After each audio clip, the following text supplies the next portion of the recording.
Hello, my name is Claudia. I'm with Divine Home Care, and today we're here with Bronda Hayes. She's the Development Officer at Community Health Care of Texas, also known as Providence Hospice.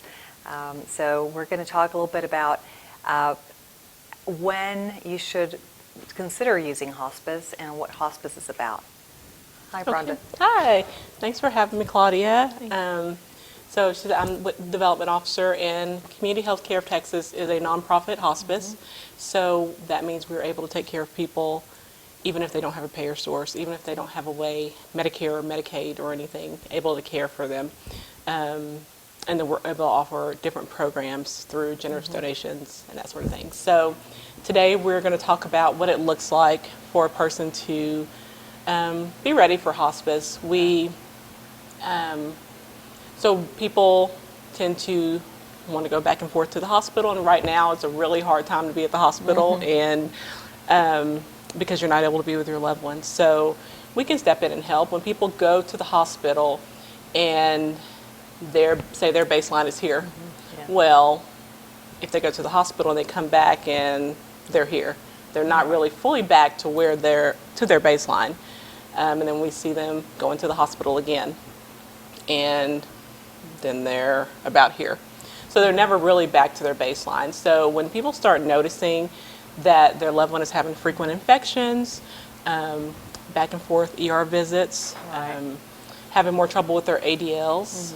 And what are ADLs, if you can clarify? Sure.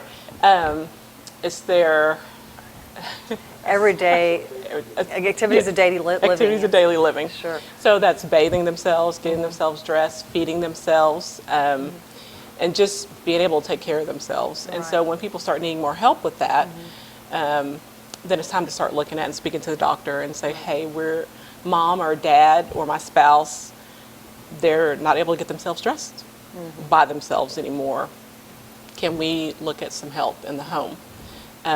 That's when caregivers come in, and then if it's medically necessary, that's where we come in. If your loved one is eating 100% and then they're only eating 75%, and then if you notice for a while they're eating 75%, but they're still doing good and still okay, but then they start eating about 50%. So when you start noticing changes like that, you may not always notice a physical change, but it's the things that are happening every day. And one thing I love about hospice, and I didn't know this, before I was involved in this line of business, is hospice is not necessarily only for the end of life, and actually it can be almost a help, an additional help to nurse you out of your condition, whatever that is. And we work very closely with hospices and hospices as yours, Bronda, of course, where we send our caregivers to take care of the client on a daily basis, several hours a day or whatever it may be, and you come in and and a hospice will be there to help with the medical things that we cannot help with. So we have every patient that we have is assigned a nurse. So they have an RN case manager who is their nurse who comes to see them. Then they have a home health aide, and they can come and do bathing and personal care. So that's their aide. Unless they're on vacation or something like that, then we have to change. But they have that aide that comes in, and they can help with that personal care. They have a chaplain, social worker, who can help with. The chaplain is there for spiritual support. The social worker can help with end-of-life planning. They can help with advanced directives, DNRs, and even just kind of getting their affairs in order.